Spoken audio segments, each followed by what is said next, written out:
열왕기상 21장으로 넘어가면서 바로 아합과 나봇의 포도원 이야기가 기록되어 있습니다. 아합의 왕궁, 이스라엘 사마리아 왕의 아합의 왕궁 바로 창 너머에 근처에 바로 나봇이라는 사람의 포도원이 왕궁 곁에 가까이 있었습니다. 그러니까 아합은 항상 그 왕궁 곁에 가까이 있었던 포도원을 늘 지켜보았을 것입니다. 가까이 있고 또 굉장히 좋은 땅이기도 하면서 그 땅을 자기에게 속하면 좋겠다, 이런 생각을 늘 아합이 갖고 있었던 것 같습니다. 그래서 나봇을 찾아가서 그 땅을 자기에게 팔던가 아니면 더 좋은 땅으로 자기가 대신 돌려주겠다, 이렇게 요청을 했지만 나봇은 율법에 기록되어 있는 대로 조상의 유산을 이제 다른 사람에게 매매할 수 없다는 것을 왕에게 얘기합니다. 사실 뭐 그렇게 말하기가 쉽진 않았겠죠. 왕의 요구니까.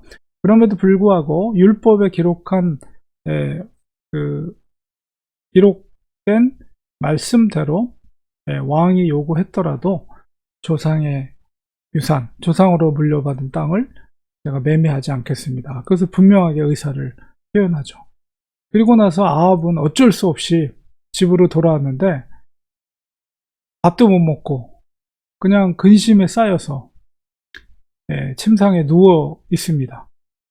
그 얘기는 뭐예요? 그만큼 자기가 소유하고 싶은데 그것을 하지 못했을 때 생겨나는 어떤 그런 모습이죠. 아내가 그걸 봤어요. 아내 이세벨이.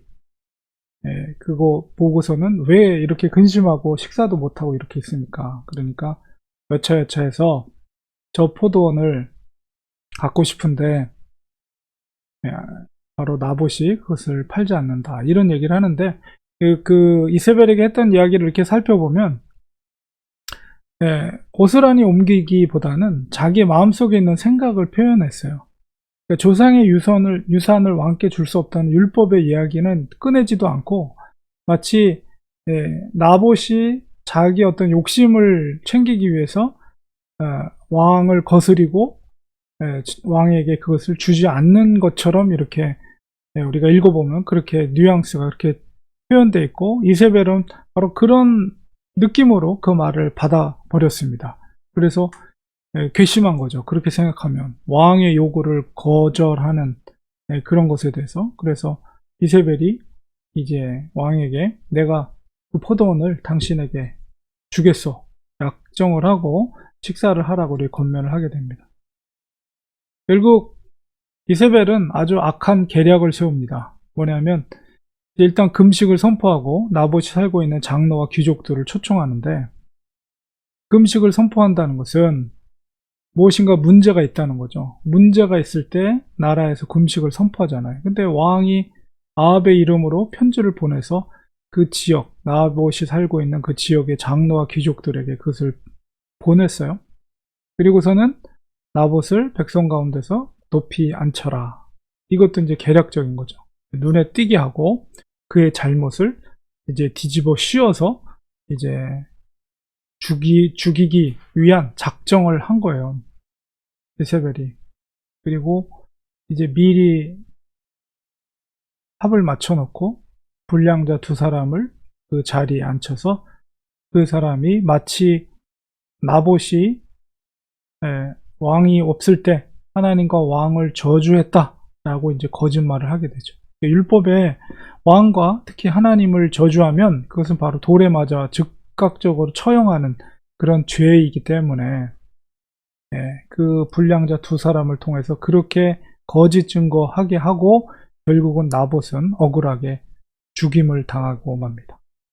그러니까 죽임을 당한, 나라에서 국가에서 처형을 당한 그런 재산들은 또 왕이 소유하는 그런 일들도 있었거든요. 그러니까는 그 포도원을 강제적으로 빼앗기 위해서 이세벨은 이런 악한 방법을 동원을 한 것이죠.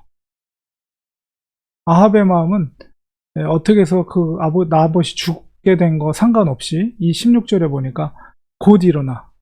나봇이 죽었다는 소식을 듣고 곧 즉시로 일어나서 이스라엘 사람 나봇의 포도원을 차지했다. 이것은 십계명의 마지막 10번째 계명이죠. 남의 이웃의 것을 탐하지 말라고 했는데 아합은 탐한 거예요.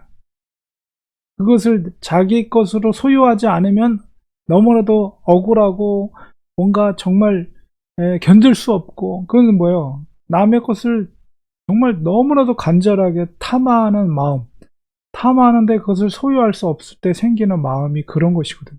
근데 이제 그것이 걸림돌이 제거가 됐기 때문에 내가 소유하고 싶은 것을 즉각적으로 소유하기 위해서 포도원으로 내려가는 아합의 모습을 보게 됩니다.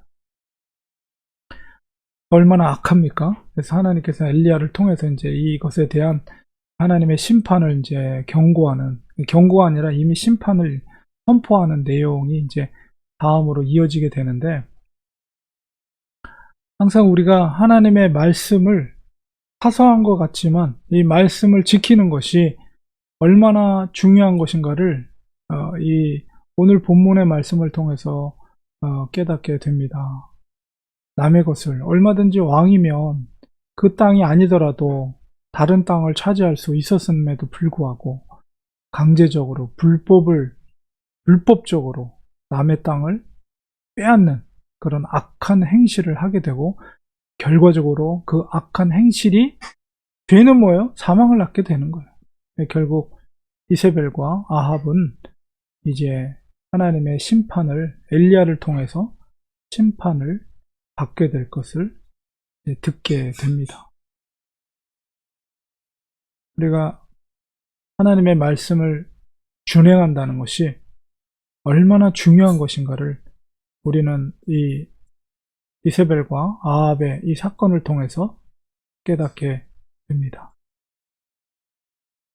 이 시대는 다르지만 이 시대 가운데도 우리 하나님께서 우리에게 요구하신 그리스도인으로서의 온당한 그런 삶의 순종을 주님께서 우리에게 요구하십니다. 우리가 믿음으로 말씀을 믿고 그 뜻대로 순종할 때 하나님은 그 순종의 사람을 축복해 주십니다. 반대로 불순종할 때 하나님은 그 불순종에 대한 대가와 심판을 치르게 하신다는 사실을 기억해야 될 줄 믿습니다. 기도하겠습니다. 하나님 아버지, 하나님의 율법을 지키고 율법대로 행하는 것이 가장 복된 일임에도 불구하고 이스라엘의 왕이었던 아합과 또 왕비였던 이세벨은 그 탐욕의 마음을 남을 희생해서라고까지 그것을 채우는 것을 보게 됩니다. 말씀에 대한 불순종은 죄이며 죄의 결과는 사망에 이르게 된다는 것입니다. 우리는 이들의 역사를 통해, 이스라엘의 역사를 통해서 우리가 다시 한번 깨달으면서 우리가 이 땅에 살면서 주님을 사랑하고 또 주님을 사랑한다면 하나님의 말씀에 순종하는 믿음의 사람들이 되게 해주셔서 우리를 통해 하나님의 기쁨이 되드리는 우리의 삶이 되도록 도와주시옵소서. 예수님의 이름으로 기도합니다. 아멘.